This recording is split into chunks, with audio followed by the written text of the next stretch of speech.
All right, Platoon, fall in. It is the week before Christmas edition of the Joe and the Jarhead Show. Hang on. A week before Christmas? Are you serious? He said looking at a bracelet that's not even a watch. This is what Why is that a thing? I don't know why. I've like never had a watch since like high school, but it's still, that's like the universal. What time is it? As I look from here to my, I don't know. See what I have to work with, folks? Do you see? You know what? You love me. You know what? I do. In fact, that's why we moved a Christmas tree onto the set. Charlie Brown Christmas tree, but I think it's fitting for us. It fits the whole bunker vibe we Right? tried to create in here. Not only that, but I got you a little something. You got Jarhead a little something. I got Jarhead a little something. Can I eat it? You know what? If it's not edible, then okay. Oh my gosh, it is edible. He loves me. You do. No, it's like really edible. Is this a thing? This is really a thing. All right. So I have in my hand some Crayola, which I saw Crayola when I was opening it, so I just assumed he was getting me crayons because Jarheads are called crayon eaters by the other services. But these are not crayons. These are Crayola fruit snacks. Yes, they are. How? I don't even know if I want to ask how you found these. My neighbor found those and sent a picture of me, and I actually asked my producer to run out and grab you some. This has got to be the greatest thing ever. I'm going to put that out there for everybody to see. We're going to have to put a mosaic over that until Crayola starts paying us money. This is, wow, and look how healthy that is. Cholesterol-free, no corn syrup, all my vitamin C. Oh, that's going to taste like crap. I'm sorry. Fat-free, probably tastes like a real crayon. Oh, jeez. But, I mean, how could I not get that for you, dude? Seriously. I want to know, why did Crayola do this just for the Marines? I'm sure they did, honestly. Like, legit. You're probably going to see that in MREs a few years from now. Jarhead MREs. Oh, that's cool. Merry Christmas, homie. Thanks, buddy. Those probably won't last the rest of the night. Probably not. Oh, it's going to be great. Okay. On with the show, because we do other things besides eat food on this show. We are bringing the news. Not many, but some. Tonight on the news, let's talk about Greta Thunberg. We can do that. She's talking some nonsense. She is. Let's talk about Megan Rapinoe. She talks a lot of nonsense, too. Does she talk anything else? Oh, my gosh. She's haven't heard anything. full of nonsense, that one. Okay. Some more nonsense over in Virginia, trying to do some gun control law. Those dirty buggers over there. Purdue of the pharmacy type. Yeah, a little conflict of interest. Them maybe, guys. Slightly. Yeah. And then we'll wrap it up with UK elections. Some super inspiring finish moments. off on a high note there. Right? Definitely. But first, as always, history comes first. It does. And, yeah. No, you're excited. You're pumped. No. Come on, let's do it. So I gotta throw a bone this week to the United States Navy. Department of the Navy. The Marines fall under the Navy. Department of the Navy. Mm-hmm. Okay. Mm-hmm. Keep going. Say it out loud with pride. Come on. Army lost the Army-Navy football game. Yes, they did. And it wasn't like a narrow victory either. Like, there's been a couple times when you know, Navy's been doing well and they kind of, you know, Army's been doing well, Navy's been doing well, and they squeaked out a win. No. Army got their freaking teeth kicked in. 31-7. Yeah. At the beginning of the game, it didn't seem like it was going to go that way. Army came out strong. Yeah, Army, right off the bat, got that first touchdown, and that was it for the next 3 3/4 quarters. Just kind of rolled over and played dead. I don't think they were way. playing. And a note to my West Point friends, that's what you get when you put the cavalry crest on your helmet. All they do is charge straight forward. Next time, put some infantry crossed rifles on there and they'll learn to maneuver. Nah. Or put some artillery cannons on there so they can at least learn to pass. Or at least, for God's sakes, put an engineer castle on there so they have some kind of defense. I'm just saying. You know, I got to say, I'm pretty disappointed. Anything but cavalry. I'm pretty disappointed in the Army uniforms. That's usually their go-to. I mean, yeah, we can't play football for crap, but man, we have cool uniforms. Yeah. And no cool uniform, no football. Last year with the blackout. That was so legit. Those were cool. This year the Navy had really nice uniforms. I was super impressed with theirs. Those looked really cool. But we won. Yeah, I know. So we actually broke the streak because the Army had won like 3 years in a row. So we broke that streak. But the Army, I mean the Navy overall is winning overall. By a landslide. It's like 10 or 11, 61 to 50 something. I don't know. Yeah. But it was that the whole like 15 years in a row streak helped you guys out. The Navy's actually ranked right now. The top 25 teams. The Navy football team is ranked. That's pretty cool. Yay. All right, moving on. Okay. Speaking of sports, let's stick with sports. Megan Rapinoe, you remember this gal? She's on the women's soccer team, right? Mm-hmm. Yep. She was the one. She got super famous super quick because she was kneeling down as she was representing the women's USA soccer team. She's kneeling down during the national anthem, and so that's why she got famous. Well, she's a great soccer player. I'm not going to take that away from her. She earned her place on that team. Absolutely, yes. I don't think she was the best. They have another team captain. I don't know her name, but she was awesome too. Good on her. So, Megan Rapinoe is back in the news because she is back on the cover of Sports Illustrated again. Isn't this like the 11th time? Yeah, she's been on a bunch this year. Some of the times she was on with the whole team, but still, she's had a couple times it was just her on the cover of Sports Illustrated. What bothers me about this is that she's on the cover with a wedding dress, with a picture on the wedding dress, which appears to be two women making out. It could be a dude and a girl. I don't know. We don't need to get into that. But she's also holding a sledgehammer, which to me automatically drives me towards that Hannah Montana, what's her name? Miley Cyrus. Miley Cyrus. Remember that music video she did with the wrecking ball? And she's all making out with the sledgehammer. You know what? I had forgotten about that, but thank you for reminding me. I'm going to throw up now. You're just going to have nightmares. But I don't know why. I don't know what she's trying to do on the cover of this magazine. I'm not sure she knows what she's trying to do. Oh, man. And that's what I want to dig into is because she was named Sports Person of the Year, right? Good on her. And so when you think of names like Megan Rapinoe or Colin Kaepernick, who are notorious for these type of things, kneeling down to the national anthem, protesting, what specific agendas come to your mind? When you think of those names, what do you think they're trying to stand up for specifically? Is there anything that... I don't think they're trying to stand up for anything. I think they make their living causing controversy and tearing down things. I don't think they... What do they stand for? Clearly not the national anthem. Yeah, exactly. And that's not what it's about, right? It's not that they strictly kneel down to the national anthem. Me and you have fought for those rights for them to do that, and you're welcome. Yeah. Knock yourself out. And literally or figuratively, I don't care. We've been in countries where you would literally be beheaded in a public square for doing something like that. Right. But to me, I think you're exactly right, Joe. There is no agenda. There's no motivation behind them doing that other than just spreading hate. I'm serious. That is, yes, correct. And if you were to ask them, if a reporter were to ask them, why are you doing this? I think that they would just barf out the bulletized list of some libtard agenda. Police brutality and hate speech is not free speech and tolerance, but only when it works for me. That sounds about right. Yeah, but that's all I've heard so far. So I have a quote here from Mr. Zig Ziglar that I would like to read. Okay. Life is too short to spend your precious time trying to convince a person who wants to live in gloom and doom otherwise. Give lifting that person your best shot, but don't hang around them long enough for his or her bad attitude to pull you down. Instead, surround yourself with optimistic people. And so I think that's what we need to take away from here. These people, like her, they exist. They're not only in Hollywood, on our TVs or singing our songs on the radio or in the national sports. They're in our communities, they're in our families. And sometimes, especially if they're close friends of ours, we work with them or they're in our families, we have to deal with them, we have to put up with them. And that's okay. We need to do our best to be a good example, a good influence in their lives. Right. But we don't let their bad attitude and their negativity influence us. No. We have to be the influencer there. And I think that's what Mr. Ziegler here is trying to say. We have to try. We have to do our best because there are some professional Eeyores out there that are just not going to cheer up no matter what you do. And you will waste and exhaust yourself until you're just as depressed as they are if you keep trying. And sometimes the only real way to deal with it is to cut sling load on them. And cut sling load is an Army term meaning when you're dragging something underneath your helicopter and it's bringing the helicopter down, cut it away, let it fall so the helicopter can keep flying.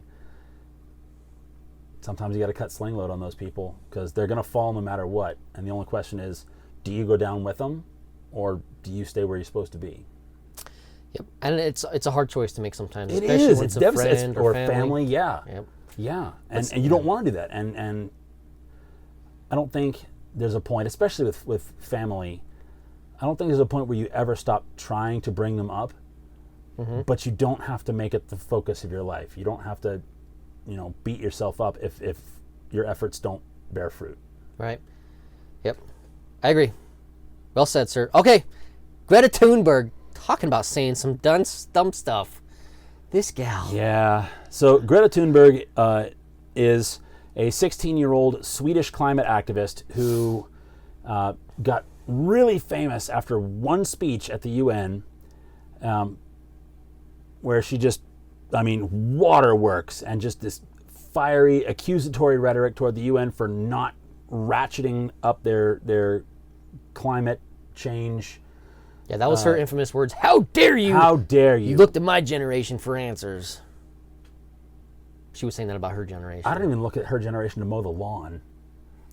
How would they know how to start that thing? Yeah, right? Where's the button? Right? So she just got invited to Madrid for a climate accord there, right? Okay. And then, she was, most recently, she was in Turin, Italy for a Fridays for Future. I don't even know what that means. I got nothing. Anyway, it's a climate thing. And, so she used she has since walked this way back. But her quote was, world leaders are still trying to run away from their responsibilities, but we have to make sure they cannot do that. We will make sure that we put them against the wall. And they will have to do their job to protect our futures. Hang on. Put them against the wall. So... Where I come from, that means execution by firing squad. That, yeah. What else could that mean? Put them against the wall. There's... I guess she's saying that in Swedish, that means hold people accountable. Uh-huh. Nobody believes you. Let me just explain something to you, Greta. I don't think you know the origin of your own expression, because I guarantee you there's nobody who's more willing to do whatever you want than someone you've put against a wall with a gun at their face. So I'm willing to bet that your against the wall came from the English against the wall, which means to shoot people or to hold them hostage until they do what you want. Because, yeah, she's walked back, but no. Her intent there is still the same. So whether she knew what she was talking about or not, she still wants to force government leaders against their country's wishes to do what her handlers want. And that's the thing, isn't it? I was just going to say that I'm not sure that this girl has ever had an original thought in her head. I'm not sure she's ever been allowed to. Everything she says has come from her parents. Yep. Who are extraordinary activists. Last I checked, they were enamored of Antifa. Yeah, they've been caught wearing T-shirts. Okay. Antifa shirts. Her Yeah. parents, both of them. That's heartbreaking. It really is. Honestly, her rhetoric, I get that she's the focal point for it, and I get that she's the mouthpiece, and she's been made into this figurehead of not even liberal, leftist activism. Extreme leftism, yes, absolutely. And I get that she's going to take the heat from that, because ultimately the words came out of her mouth. But she has been groomed for this her entire life. My takeaway from this is, before you get like super pissed off at someone like Greta Thunberg, which, I mean, if that's what you want to do it. Just remember that she's not necessarily the one pulling the strings. Yeah, she says stuff like this, and it means exactly what she says it doesn't mean, but ultimately, they're not her words. No. I'm sure she's been conditioned to believe them, but those words came from somebody else. Yep, I believe that as well. My heart breaks Judge for not. her, but What do you got? Virginia gun control law. Oh boy. Let's break that down. Gun control legislation. Mm-hmm. What are some other words that you would use to describe gun control legislation? How about government overreach? Oh, okay. Those words? Yeah, I can use those. Okay, or how about... I was worried about you wanted me to say things that we're not supposed to say on this show. Yeah, let's keep it PG, buddy. Oh, keep man. it PG. Oh, man. How about unconstitutional policies for gun control? That might be the longest syllabled word I've ever heard you speak. I'd be lying if I say I didn't practice that. I believe it. Okay, but my favorite, when you talk about gun control legislation, you break it down, it's nothing bigger than crime. It's all these people are passing in a state legislature.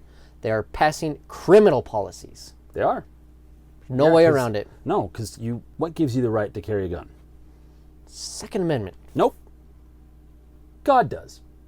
The Second Amendment, all it says is the government can't take that right away from you. That's what people fail to understand. Your rights are yours because you are a person. No one has to give them to you. They are inherent in, probably bash my mic there. They are inherent in you as a person. As a child of God. As a child of God. You have that agency. Bingo. And you have, essentially, you have a right to anything that doesn't come at the expense of another person. Anything you want to do, it's yours to do. What the Constitution says is the government of the United States has restrictions upon it that do not allow them to take that right away from you. Okay. The right to keep and bear arms shall not be infringed. That's the ending bullet point of the Second Amendment. I'm going to pat myself on the back for that. That's pretty good. Good job, buddy. I'm here, proud of you, I'm too. here for you. Unintentional pun for the win. I'm curious as to how any of the laws, which, if you read the laws that Virginia has come out with, they essentially ban just about everything. And that's what they're looking to do. So let's give a little quick background on Virginia. So they recently, in this last elections in November, the Democrats won the entire state legislature in Virginia. And that's after Bloomberg dumped tens of millions of dollars into campaigns and ad time in that state. And they still just barely won. So it's not like they won by a landslide. They just barely are carrying the House in Virginia to make these laws. But they already have a Democratic governor who's going to sign off on anything. And he's been wanting to do this. He's been talking about this for a while. Yes, he's been the one pushing this agenda. Yeah, Ralph Northam is his name. Ralph Northam, yeah. So with the laws that they've proposed, nothing has actually been signed into law in Virginia. But but they've pre-filed everything so that when the legislature session begins, they can ram all this stuff through on day one. They've already had special gun control sessions on this. So there's 8 specific laws. Some of them do include the red flag laws, which is unconstitutional. They talk about in here it says he wants to ban assault style weapons. I love that. Have you read on what they consider an assault style weapon? Tell me what an assault style weapon is. It's every gun you own. And it's their actual word is assault firearm. So it's not a rifle, it's not a pistol, it's not a shotgun, it's all of them that have any one of a number of cosmetic features, any one. It doesn't have to have more than one. All right. It's anything. So hang on. If Jarhead wanted to go into Virginia and I'm taking my knife hands with me, am I taking assault weapons? These are pretty deadly, dude. Dude, are they going to arrest me? I'm willing to bet your farts are deadlier than those hands. I've never been on the receiving end of those hands. After my Crayola oh yeah, you're not eating those in here. For sure. Okay, so there's 8 different laws. Yeah, they're included red flag laws, assault style weapons. They want to do stricter background checks, of course. So what's also coming out of this is just kind of fun. There are 132 counties in the state of Virginia. 75 of them, at least 75 by my last checking, have already declared themselves, get this, Second Amendment sanctuary counties. Yeah, your Second Amendment sanctuary county should be everything between Maine and Hawaii. Why do you have to declare yourself a Second Amendment sanctuary? There's no place in America where it shouldn't be. Yeah, the Constitution already provides you. It doesn't apply to just certain counties. It applies to the nation as a whole, and states cannot infringe. That's a federal law. That's right there at the top. That's part of the supremacy clause. Federal trumps state. So there's been a couple good things coming out of this. And when me and you talk about uniting... Pause.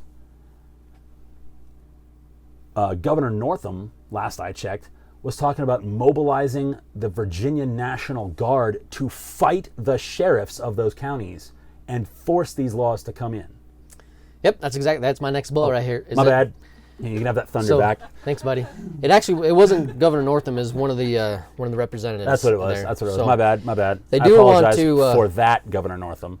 They do want to. Still a jerk. They've talked about mobilizing the National Guard, which, how is that ever going to work? And if you have 75 counties and most of them are run by I would think that most of them, if not all of them, have some sort of police force, law enforcement agency in that county. Yeah, absolutely. Yeah. Who are probably going to follow the same footsteps as Sheriff Scott Jenkins in Virginia. This guy is a freaking hero. He said, no way will I abide by these laws, Governor Northam. Not only will I not abide by those laws, but if I have to, I will deputize thousands of citizens in my county to make sure that they maintain those rights. Bingo.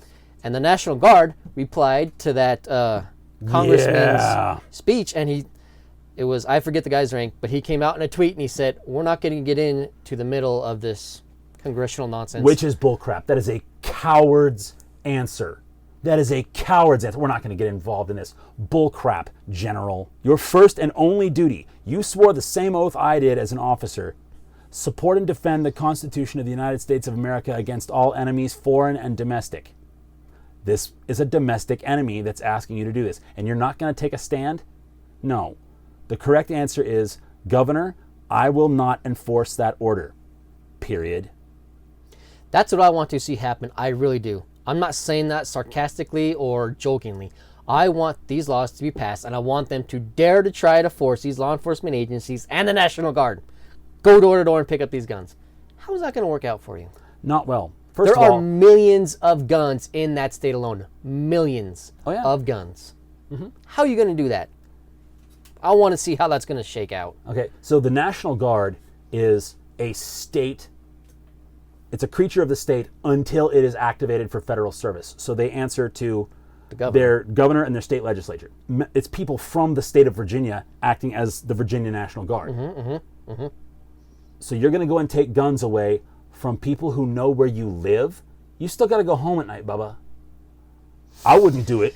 If I'm friggin' Private Joe Snuffy, Virginia National Guardsman, and my frickin' battalion commander says, hey, we're going to go door to door and take guns.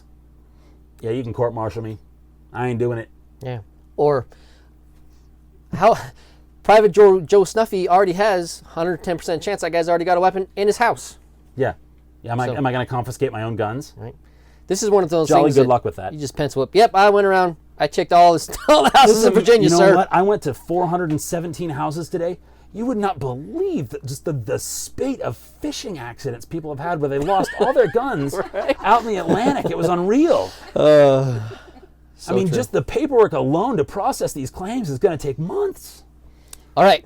So we beat that to death, but now we need to talk about what we do about this kind of stuff. Because me and you, the moral of our show is uniting together to make a positive impact. So I have a quote here from Mr. Gandhi himself. And when you think about some of the most peaceful leaders. Pause. You're going to use a quote from Gandhi to support gun rights? You're dang right. Oh, I cannot wait. So you're the historian here, but Mr. Gandhi, he was actually a lawyer from England. From India, who studied law in England. And then he went to school in England, right? And when he went back there and he saw the atrocities performed on his own people, that's when he kind of dropped his lawyer hat and put on his missionary hat, whatever you want to call it, what he was doing there. So that's why he was so popular, is because he saw both worlds. Mm-hmm. And so, yes, I am talking about when you think of the most peaceful leaders in the world, period, Gandhi comes to mind. Yeah, he's got to be in the top 3. So this, and I checked this a couple different times to make sure that these words came out from his mouth. Okay. And as far as Jarhead research goes, this is true. Quote, among the many misdeeds of the British rule in India, history will look upon the act of depriving a whole nation of arms as the blackest. End quote. Mm-hmm. Mr. Gandhi himself, one of the most peaceful leaders on this planet in history, talking about the right to bear arms. Yep. Eat that, Governor Northam. You know who else has come out in support of guns? The frickin' Dalai Lama. Are you for real? I'm not kidding. Wow. Yeah. He has come out in favor of self-defense by whatever. I mean, he's not an advocate of violence, but he's less of an advocate of allowing violence to be perpetrated upon you. Mm-hmm, mm-hmm. So don't give up your goddamn rights. That's cool. Dalai Lama and Gandhi. Right. That's amazing. Let's unite behind them and stick to our guns. I like it. I vote yes. Okay. How about pills and pharmacies? Can we stick behind them? Oh, let's not. Let's unite behind them. Let's not. More pills, the better. Purdue Pharma, makers of Oxycontin. Boo. Yeah, that's a serious source of some opioid crisis, isn't it? And it's it's necessary in some cases. It is a powerful pain reliever. And I know some people who have had some serious surgeries, like limb amputation surgeries, who need that kind of stuff to cope with that kind of traumatic pain. Yes. The problem is when physicians overprescribed the hell out of that because they were, essentially talked into it. Oh, yeah. I mean, when they're getting that from their buddies selling that, I don't want to say that there's a kickback there, but there's a handshake there in a lot of doctor offices, for sure. Mm-hmm. And especially in the VA. You're kidding yourself if you don't think it's there. Right. Probably the worst places you'll see it is in the VA. The VA, they would rather spend 10 minutes giving you a prescription for some of the most addictive substances on earth than to spend a month getting you an actual appointment for treatment for whatever's wrong with you. Medicate, medicate, medicate. One of my best friends refers to Walter Reed Military Hospital and the VA as chemical prisons. Because you just get stuck there in this endless cycle, just getting doped up time and again. And that's so true in more ways than one, because I was at Walter Reed for like a month before I finally got sent home after I got injured in the Iraq War. And that place, it's a freaking prison. It is so disgusting and broken, that hospital itself. Its walls, its floors, so gross. Well, it's undergone a major facelift since you were there because, honestly, they chainsawed the leadership in there. Like, they went through and fired everybody and it was pretty bad. Well, it's still not great, but it's better than it was. Okay. Anyway, so Purdue Pharma produces Oxycontin, which leads to insane amounts of addiction because it's overprescribed. Yep. So guess what Purdue did? What'd they do? They're now producing a opioid addiction or opioid overdose treatment drug. Overdose treatment. Right. So when you OD on their drugs, you come back. They sell you more drugs. The drug that treats the overdose of their drug. Hang on. So here's your pills. Here's your pills for your pain. But when you get addicted to those, here's more pills for you to take. Well, it's when you overdose. This is for when you're crashing. Okay, so you take too many of their pills, and your friggin' heart stops, or it goes to 1 beat a minute, and this stuff snaps you out of it. But they sell both. So they sell the Oxycontin, and they sell this stuff called Nixoid. It's a naloxone, which is this stuff is a nasal spray. So they blast it into your sinuses to bring you back out of it. Okay. There's also an injectable version that they can put in you, which is usually what they give to paramedics and stuff. Because it hits faster. Because it hits way faster, yeah. Yep. And time is of the essence. How do you do that? How do you talk people into this, to letting you sell both ends of the spectrum to people? Yeah, I don't understand, because now the addiction to that Oxycontin is really bad right now as it is. Not just in American society. The more that you use, the more of it you need. So you're gonna overdose at some point. At which point they come in and sell the paramedics that are treating you the drugs they need to treat you. Right. So now they're not only pushing the bad drugs, but they got to push these overdose drugs as well. Why would they not push this Oxycontin out the door by the truckload? Because they have the drug that fixes that problem. I do not understand how this was allowed to go through. Making the situation worse is what they just did there. I'm not sure what the answer to this is that could actually happen. The clear answer is no. You don't get to sell the poison and the cure and make money off both of it. Let's talk about, like we were talking about before, Oxycontin is necessary. There are people who are going through some pretty serious pain that I've never known in my life. Right. That is necessary. However, once you get through that pain and they've become addicted to it, not even addicted, it's just something that's familiar to them, and they go back to it, not necessarily because of the pain, but because they're feeling off. Something's wrong, something's not clicking. Maybe they're mad or angry, right? That's the start of addiction right there. And what we need to preach, what we need to understand is that the cure should not be found at the bottom of a pill bottle. The cure should be found in service, in getting off your butt and doing something, exercising, serving others. Anything, yes. Anything other than going back to the pill bottle. Right. If you're in true pain, yes, go and do that. But if it's something else that's triggering that need to go to that pill bottle, get off your butt and go do something. Preferably something that involves God. The more of that is the ultimate healing right there. Mm-hmm. And nothing, no substance you can use will provide that kind of healing. Nothing. True. And preach, Joe. I'll borrow a soapbox real quick. it's very easy to become addicted, and it's very difficult to recover from addiction without, insert higher power here, God. It is impossible, or virtually impossible, to overcome an addiction without help from on high. So why would you not make that your go-to source for treatment in the first place? Right. I'm just saying. I mean, the 12 steps of addiction recovery, the first one is to admit you're powerless. Correct. And then one of the steps following is to submit to a higher power. Correct. Right? Whether you call that God or a higher power, whatever that is to you. Well done, sir. Yep. Okay. Let's end on a high note because the UK Get elections. some. Oh, man, that is freaking amazing. So they just ended their elections.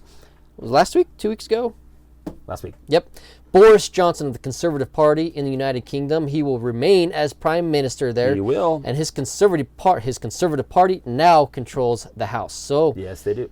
they have, well, first let's back up. The Labour Party leader, which is kind of like our Democrats here, but they're a bit more leaning towards socialists. A bit? The man's an avowed communist. Preach, Joe. Jeremy Corbyn is, as far as I'm concerned, he's like in the top 10 contenders currently on the planet for the title of Antichrist. The dude is a open racist, open anti-Semite.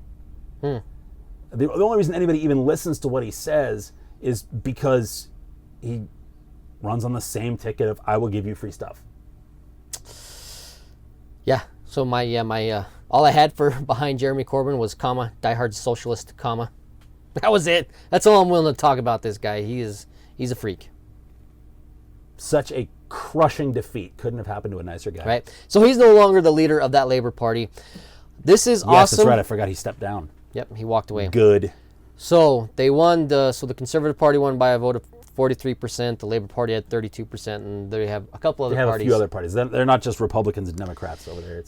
Yep. And what I want to talk about, what comes out of this, is the need for an electoral college. I don't know what you call it over there, but they have something similar. It's not won by a popular vote, because their demographics, as far as voting, kind of match our demographics. If you look at the electoral map, producers, turn off your phone.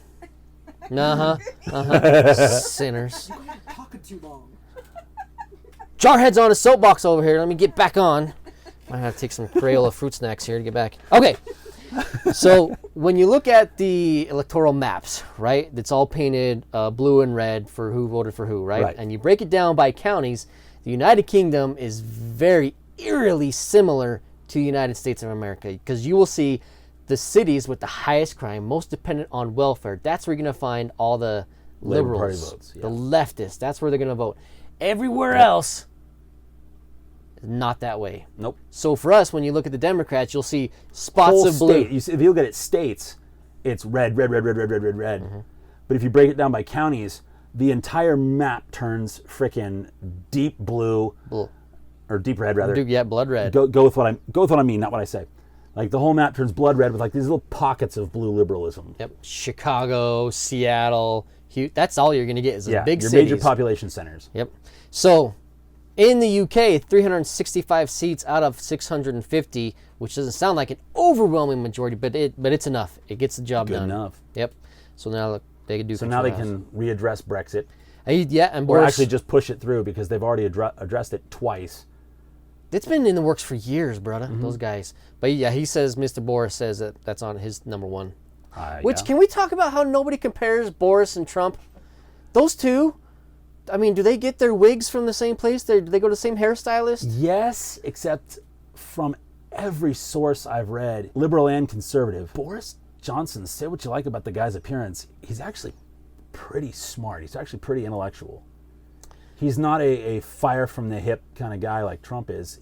His image is cultivated.